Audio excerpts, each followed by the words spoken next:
founder is former journalist Glenn Simpson. In the months leading up to the election, Simpson told Steele to brief reporters at least twice after no reporters ran with the story. The project was, of course, funded by the DNC and Clinton campaign. Senator Grassley said the criminal referral is about a perceived double standard. Trump campaign associates were prosecuted for lying to the FBI, and the same standard should apply to others regardless of politics.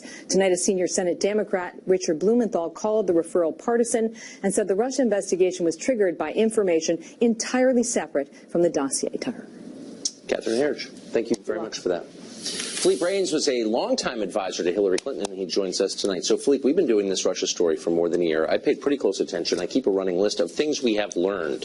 This is a pretty complete list of what we've learned. Okay, so we've learned that Paul Manafort, kind of sleazy in his business dealings. We learned that Mike Flynn probably should have had a lawyer when he talked to the FBI. We learned that Donald Trump's aides agreed with their boss that we should change our Russia policy, that they called Russian diplomats, as is their prerogative. We learned that Russia bought $100 grand in Facebook ads, and that RT is funded in part by the Putin government. I knew all of that before.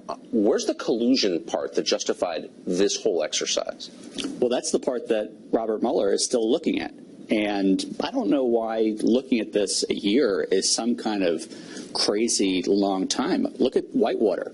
Ken Starr took over 4 years to get that done. Right. Look at the Benghazi committees. Eight committees took 4 years again. Is the Whitewater investigation, do you think, a model that you'd like to see replicated? I think that Robert Mueller was picked for this job because of his dignity and because of his ability to look at the facts. He happens to be a Republican. He was picked by a Republican administration. I'm not attacking Mueller. No, but look, and he is.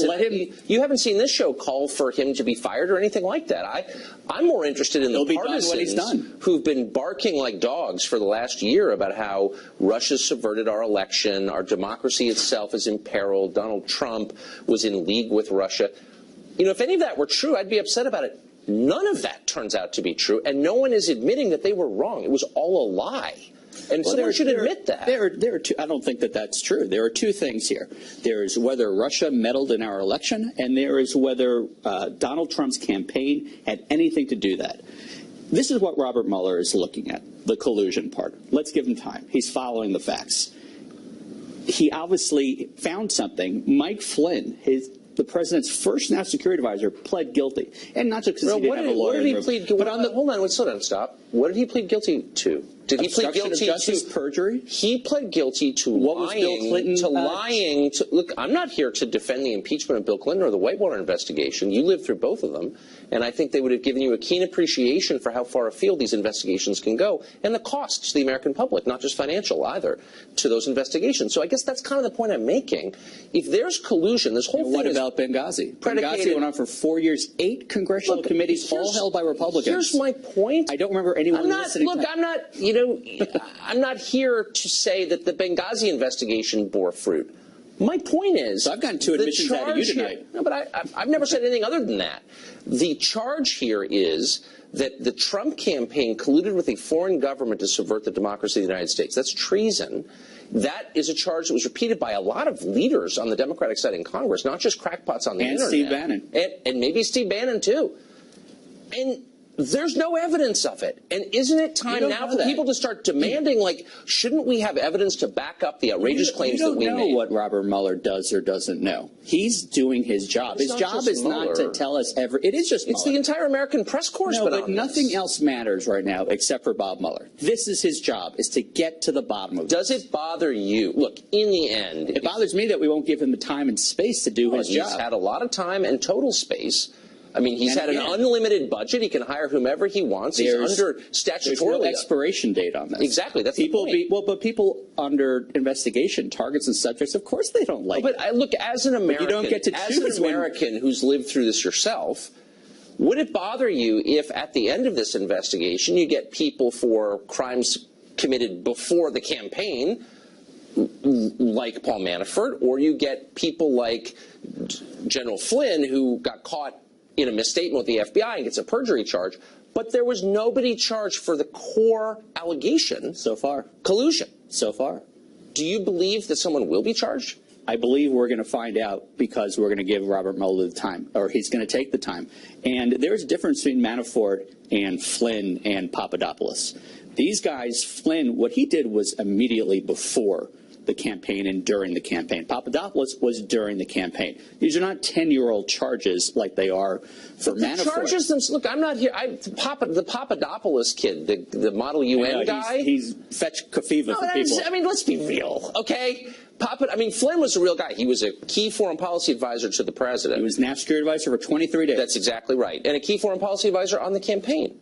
Papadopoulos had nothing to do with anything. Okay, so let's focus on as Flynn. You know. But look, and Flynn pled guilty. Is there any evidence to lying during an interview? But it's possible that he has told the authorities but is it possible something more. That he's done anything that is actually harmful to U.S. national security, to our traditions of democracy? Yes, what both legally and otherwise. I think these guys are lucky that naivete is not criminal, because they allowed for a year the Russians to ping them time and time and time again to play them. But did they it's do almost anything, worse that they might not have realized a single piece of evidence they did something substantially wrong? Not naive, not stupid, not ill-informed. What was wrong? I'm confused. I think meeting with agents of the Russian government to provide opposition research on a presidential candidate is probably not the most really. Would outstanding it be thing up to do. there with paying money to a law firm which paid Russian agents for information on it would be up, which the Hillary campaign It would be up there with the Republican Party commissioning that report. It wasn't the Republican Party. It was a Republican organization. Yeah, it was a guy who hated Trump, some hedge fund billionaire who didn't like Trump, and then the Hillary people. Chris Steele, who is he's a renowned British intelligence agent. By the way, Grassley and Graham, this criminal, they have him in open court. Yeah, I hope have him in open hearing. More information. I think they might be afraid to hear it all. Philippe, thank you. Good to see you. Good to see you. It's been almost 4 months since President Trump announced his intention to end DACA. That's Barack Obama's program that hands out work permits to illegal immigrants who arrived in this country as minors. Since that time, lawmakers have been trying to hammer out a plan that would protect DACA beneficiaries from being deported. Now, trying to cut a deal is reasonable, but amnesty should only be given in return for real and long-term immigration reforms. Otherwise, will amount to yet another betrayal, the kind that voters have seen many times over the past 30 years, the kind that got Donald Trump elected in the first place, actually. America deserves real borders and policies that put American interests first, instead of an endless cycle of amnesty coupled with empty promises of future border enforcement at some point. And that's what we've had for a long time. United behind stricter immigration laws should not be a heavy lift for the Republican Party. For one thing, Americans want it. They want it badly. We know that because a new poll by Numbers USA asked likely voters how they felt about various aspects of our immigration policy. And the answers sounded a lot like a Trump campaign speech. Consider chain migration. 57% of likely voters said that if DACA beneficiaries get amnesty, they shouldn't be allowed to bring their family members here. Just 31% of voters disagreed with that. How about the diversity lottery? That's the program that selects 50,000 people every year to enter the United States, gives them visas. They're selected pretty much at random without regard to any qualifications, including English knowledge or job skills or cultural fit. 60% of voters said the diversity visa lottery ought to be abolished entirely. Only 29% supported it. And then there's E-Verify. That's the program that allows employers to check the legal status of people they're going to hire. 57% of likely voters say Congress should require E-Verify for all hiring so that employers can't claim ignorance when they hire illegals. Just 23% disagreed with that. And voters aren't just opposed to illegal immigration, by the way. A strong majority wants to cut all immigration, including legal, across the board. Currently, this country admits about 1 million legal immigrants a year. 60% of those asked said they'd like to cut that number in half, if not more. In political terms, those numbers are huge. Republicans would kill for that kind of support on other issues, all kinds of other issues. Restricting immigration is a lot more popular, for example, than defunding Planned Parenthood or cutting taxes for the wealthy or cracking down on marijuana, bombing distant countries, more popular than all of that. It's also, of course, the main thing that President Trump ran on last year and probably the central reason he won in that upset victory. This should not be hard. Just a month ago, the Republicans united to pass an unpopular tax reform bill. They should be able to come together to pass a far more popular form of immigration reform. Yet somehow that's not happening. In fact, the opposite is happening. Apparently, a number of Republican senators are prepared to cave completely to Democrats on this question, agreeing to amnesty with no serious concessions in return.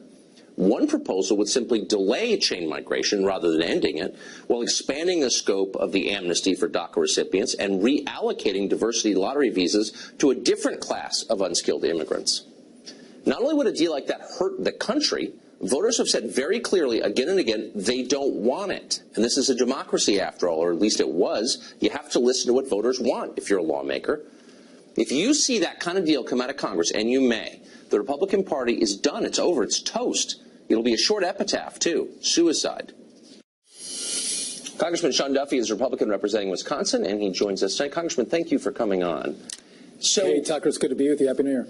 Happy New Year. So these poll numbers are really striking to me because they show that the public is tougher on immigration, including legal immigration, even maybe than the current president was during the campaign. And I'm wondering if this news is filtered down to Republicans in the Congress who seem way more liberal on immigration than their voters. Well, listen, Tucker, I don't know that the Congress is actually that liberal. At least the Republicans aren't that liberal in Congress. Now, we do have some outliers that wouldn't mind having a DACA amnesty fix without any border security or any fix to chain migration. That's true, but a vast majority of Republicans in the Congress, we stand with President Trump. We want to fix the situation we have with the DACA kids. We think that's reasonable and fair. But in exchange for that, we want to secure a border. We want to build a wall. We want to fix chain migration. We want to fix the lottery system. So, and I got to tell you what, if Democrats don't start to negotiate fairly on this issue, there'll be no deal for the DACA kids. So, listen, I get your concern, but I got to tell you what, I sit inside our Republican conferences, and there's a great unity around this issue of fixing the root cause of the problem that continues to bring new people in who, Tucker, they just pack their bags and they decide to come into our country on their own, where we believe that Americans have a right to pick and choose who comes into our country. We want the people that graduate from MIT and Harvard that love America, or even the people that will come and work up on our Wisconsin dairy farms, where those are jobs that our own people won't take. We need those kind of people who love to work and love our country, but we get to pick and choose them. You just don't get to pack a bag and come across the border and say you're going to be an American and get amnesty. I mean, pardon my skepticism. So the president runs this campaign that's different from the 17 other campaigns Republicans are running, really in one respect. He's tough on immigration. He says he wants to build a wall. We're a year in. Republicans have unified to pass an unpopular tax bill. They tried to get health care through. They've done all manner of things. They haven't actually gotten together to do that, the one thing he ran on. Why is that? So listen, I hate to get in the weeds with you, but you know that we could pass a funding bill for the wall in the House. But we can't pass that kind of bill in the Senate, though Republicans control the Senate. They have this thing called the filibuster rule. You need 60 votes, which means 9 Democrats have to vote for that funding. That becomes very challenging for us. So I would love if Republicans could ram through a funding bill for the wall, but that's just not the reality of politics in the Senate. So we're going to have to leverage DACA in exchange for border security and other immigration reforms. That's just the way the Senate works. So, I mean, I don't like it, but that's the truth. So just to get to one of the key questions in that negotiation, chain migration. So I think most people look at this and say, you know, you came into the country illegally. Maybe your parents brought you here. Maybe you came as an unaccompanied minor, but it's illegal. You shouldn't be allowed to bring all your relatives with you. What percentage would you say of Republicans disagree with that statement in the House? I think a vast majority agree with the fact that if you're a DACA child, you shouldn't be able to bring in your parents through chain migration. But let me just take a step back. Tucker, Democrats want these children to become citizens within 5 years, and then through chain migration be able to bring their parents into the country legally who brought them, the child, in unlawfully. This is insane. Listen, Republicans aren't going to stand for that. To your point, Republicans might not have run on immigration reform, but the poll numbers that you cited and the success of Donald Trump have made it very clear that we can have a stronger backbone and actually fight for immigration reform that works for the country. And that's one of the benefits of Trump and him driving a message about equity and fairness in immigration reform. So I think the Republicans are going to hold the line, and just if they don't, and I think we will, but if they don't, Donald Trump won't sign any legislation that doesn't have a border wall funding component to it. He's not going to sign it. I don't know about that. I mean, I really don't know the answer, but I do know, I'm totally convinced we got Trump in the first place because Congress ignored what voters wanted for like 30 years, and it made people mad. Congressman, thank you for coming on. Okay, thanks, Tucker. The FBI tonight renewing its investigation of the Clinton Foundation, which still exists. We'll have more on that ahead. Plus, we'll ask activists why they treat every type of weather as proof that global warming is real. Is it?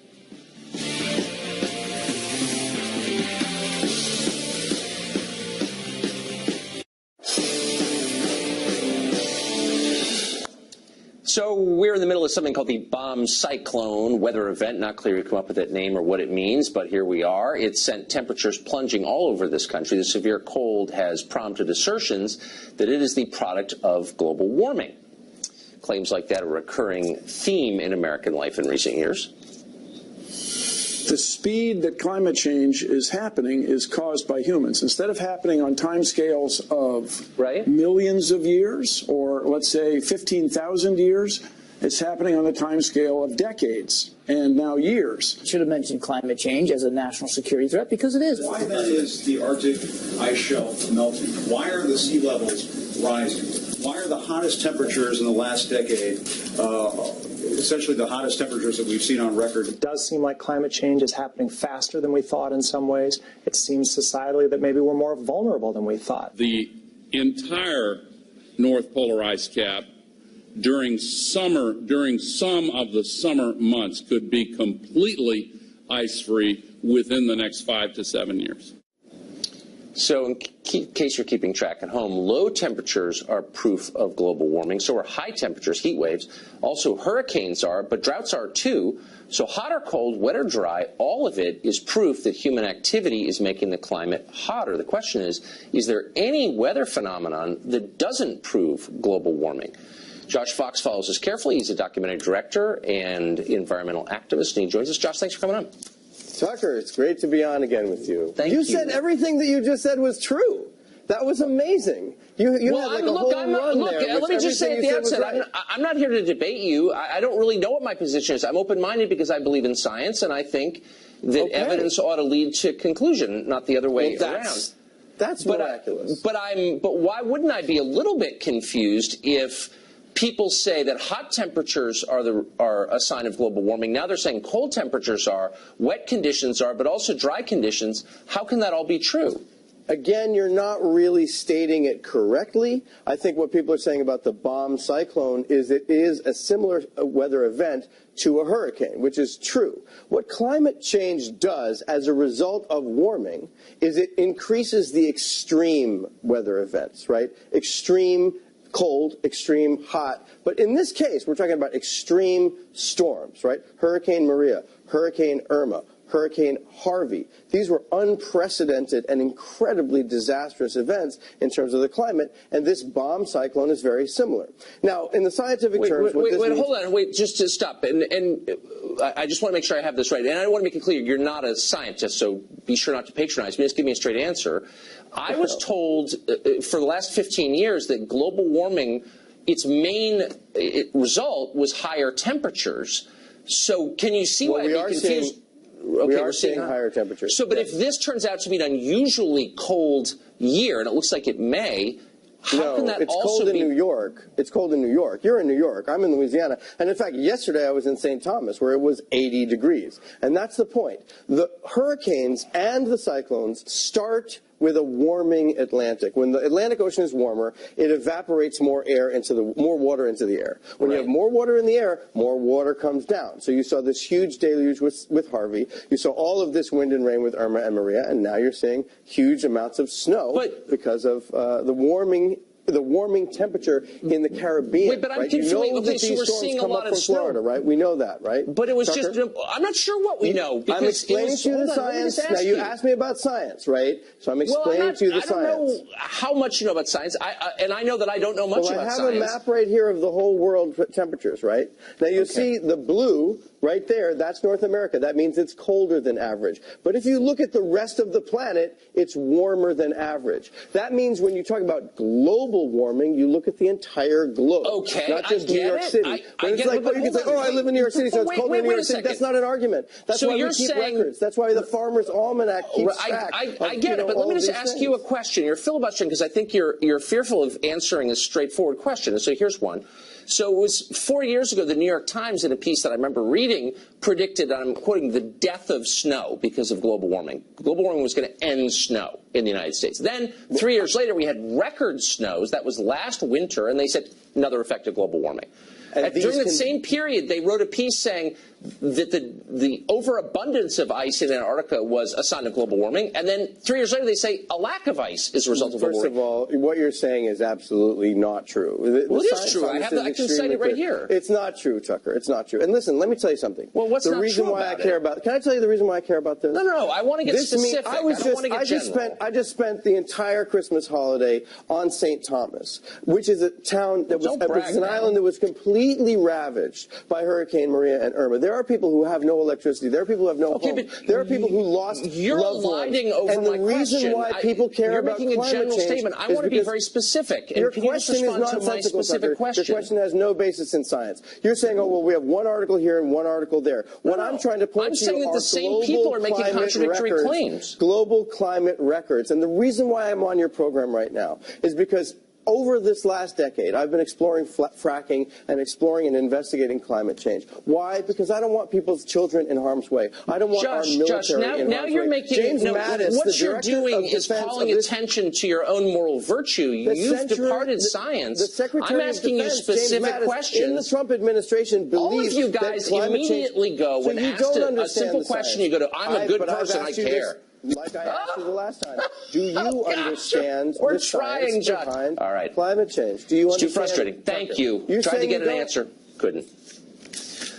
Well, the hits keep coming for the NFL. Ratings are down. Players are kneeling. Concussions are scaring more people than ever. Now, Barstool Sports, honestly, one of the best sites on the entire Internet, is suing the NFL for stealing a slogan. We are honored to have the head of Barstool, Dave Portnoy, here next.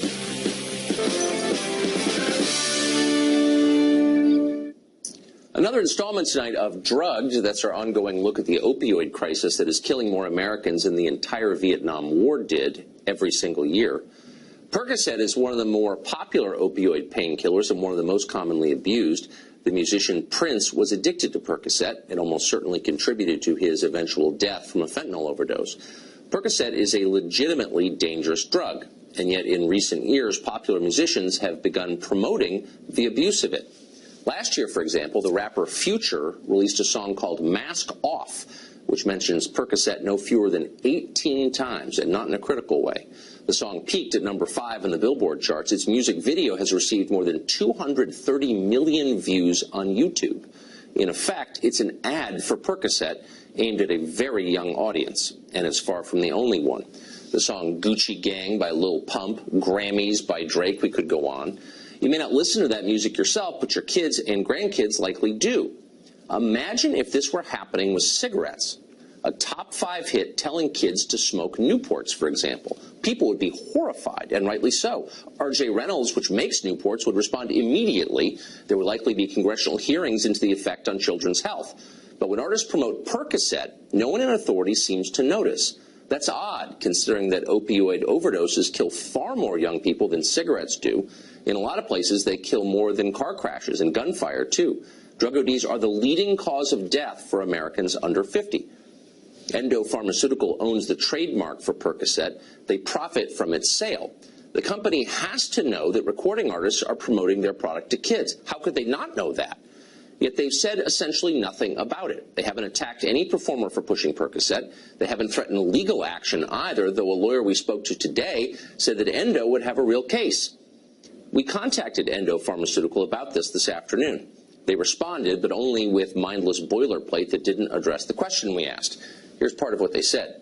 Quote, Endo is dedicated to providing safe, quality products to patients in need, and we share the public concern regarding opioid abuse and misuse. Percocet is an FDA-approved product prescribed by a physician for its intended use. Endo does not promote the product, end quote.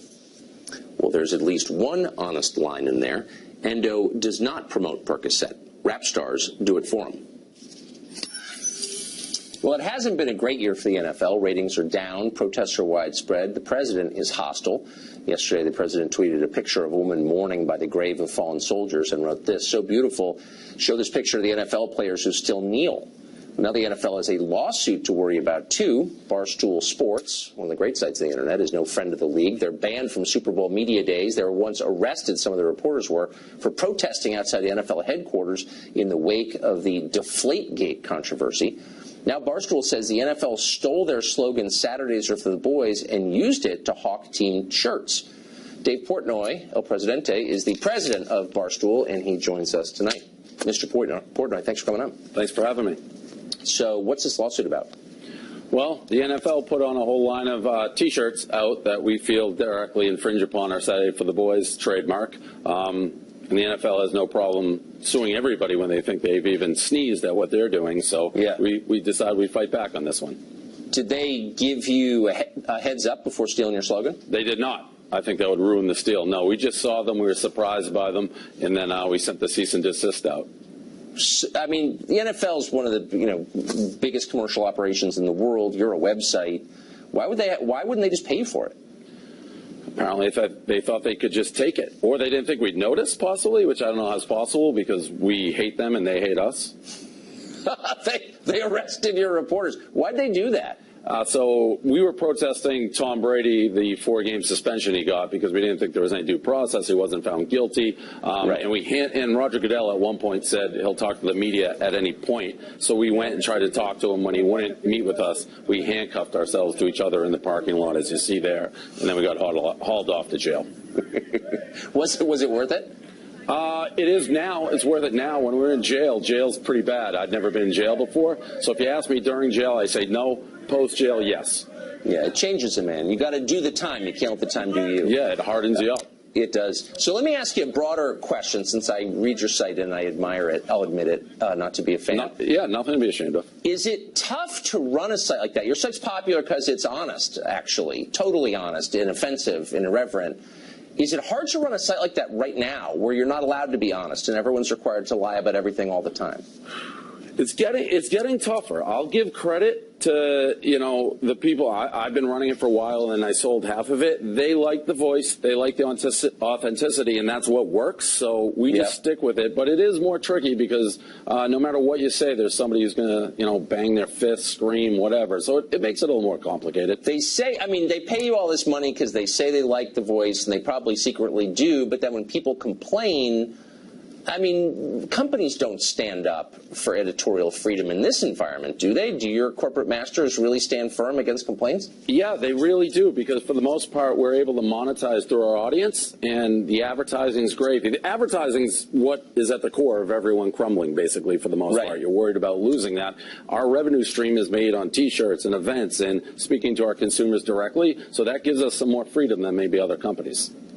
Have you noted, does this seem like a hard moment to make art? That requires free thinking, and that does seem in short supply right now. Yeah, I'd say it's a very difficult time. We were lucky enough we had already built our voice and had this large fan base. But yeah, to start from scratch, especially with social media, I feel like social media amplifies everything because, 10 to 20 people can make it seem like they're actually speaking for a much larger crowd when they're not. That's right. Yeah, it'd scare the heck out of corporate people. Dave Portnoy, thank you very much. Thanks for having me. Appreciate it. The FBI renewing its investigation of the Clinton Foundation. What does that mean for the foundation, for the Clinton empire? That story next.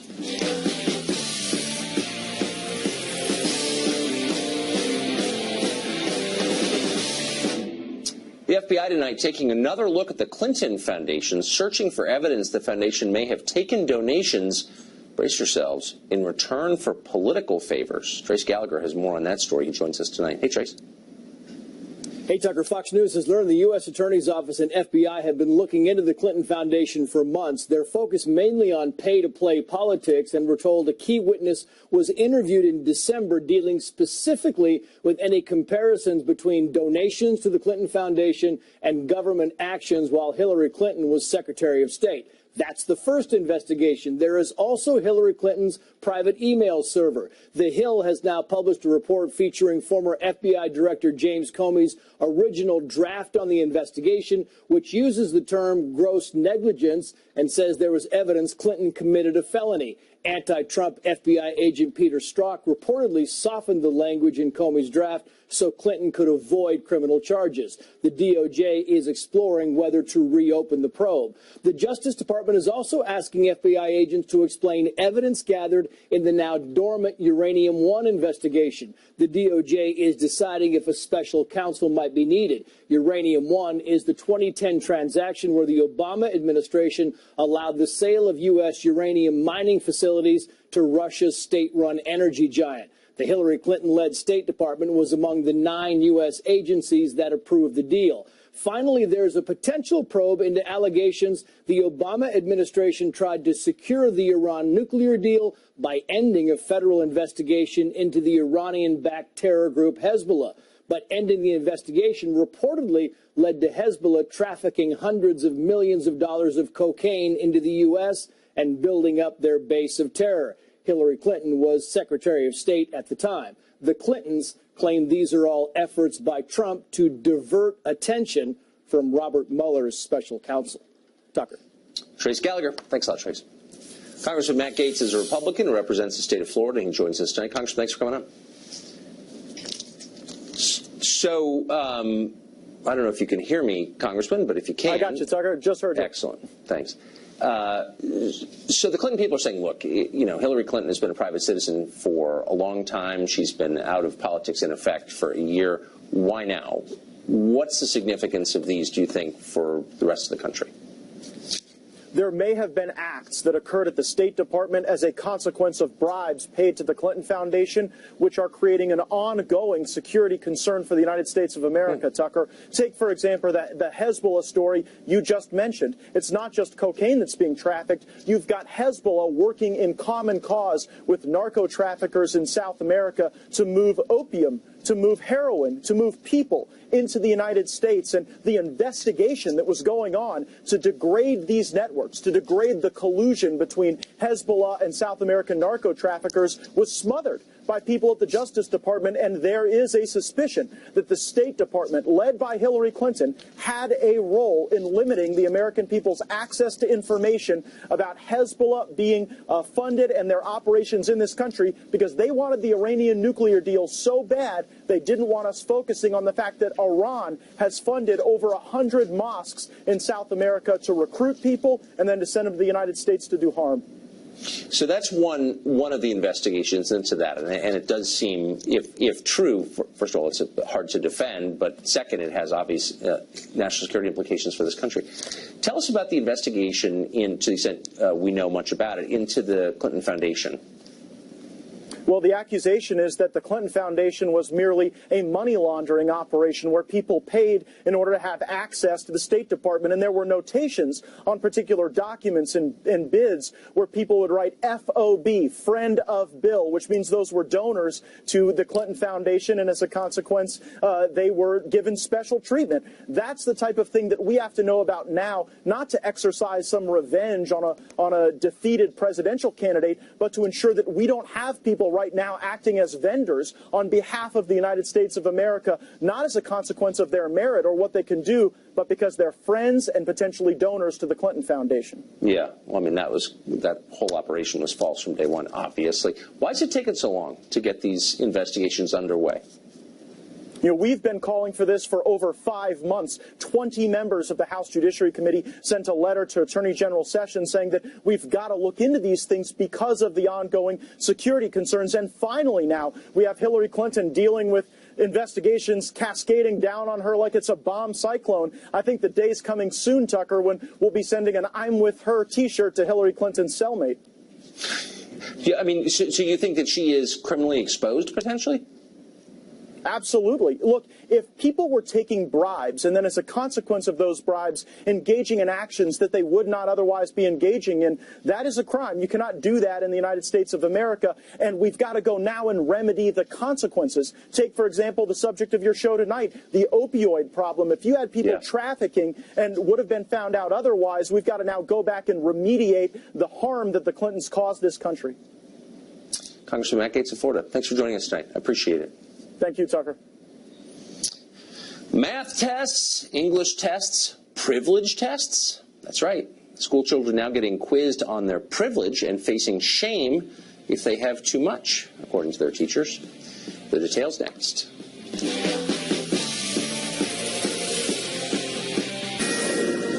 We have new developments tonight in the investigation into the Mandalay Bay shooting. In a statement released just moments ago, MGM said that staff at Mandalay Bay interacted with shooter Stephen Paddock more than 10 times in the days leading up to the massacre, the one in which he killed 58 people. In response to media questions, MGM said this, quote, there were numerous interactions with Stephen Paddock every day at the resort, including a room service delivery and a call with housekeeping on October 1st, all of which were normal in nature, end quote. We'll continue to follow this story, of course. Well, schools aren't just for teaching math, reading, or science, and to be honest, they haven't been for a long time. But now they're also teaching kids to feel ashamed of their families. 158th graders at Badger Middle School in West Bend, Wisconsin, were recently given a privilege test that identified them as being privileged for being white or rich or having an intact family. This is common, by the way, in schools across the country. School officials at Badger Middle School said that privilege education was important to enable the students to succeed in their careers somehow. Nell Daly is a psychotherapist, and she joins us tonight. Now, thanks for coming on. This strikes me, and I've seen this before, I've seen it with my own kids, it seems cruel. Children are, as you know, very sensitive about being called out as different, and that's exactly what this does. And it singles out some kids and basically suggests that they're bad for things they can't control. Why would they do this to children? Well, I would have to respectfully disagree with you here. As a journalist, let's just put this into context.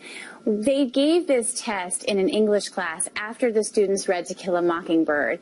And what they were doing was discussing Jim Crow laws. So it's very difficult for teachers to teach history, U.S. history and world history, without talking about privilege and how positions of privilege, when they're abused, can lead to really horrible crimes being committed to humanity. But I'm confused. So these are middle schoolers in Wisconsin in 2018. To Kill a Mockingbird is about Mississippi in the 1940s. What do their families have to do with that? Like, literally nothing. It wasn't their families. What they were talking about is whether or not kids recognize what kind of privilege they have in the society by being who they are. For example, perhaps white, perhaps male.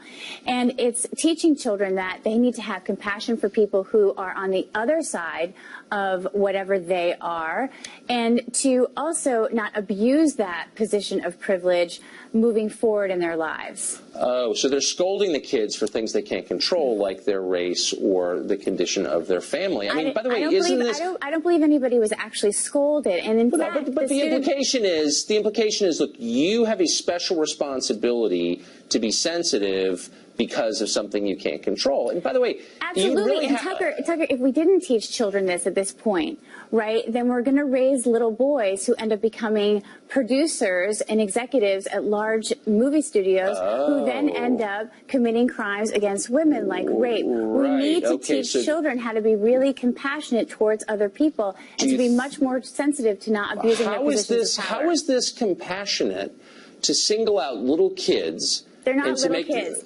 So they're in fairness, these children, no, they're middle schoolers. So by the time the children are in the 8th grade. But hold on, how is it compassionate to make them feel bad for their race or their family situation? This does make them feel bad. It's happened to my kids. Tucker, this is talking about shame and vulnerability is a crucial part of the classroom, and it's interesting what the parents. Yes, because what the parents were saying was that are the teachers qualified to do this? You've sat through U.S. history classes, you've sat through world history classes. Yeah, I think it's one thing. Hold on, I'm not sure that being a middle school history teacher gives you, first of all, the right to talk to my kids about their family and to make judgments about their family, A.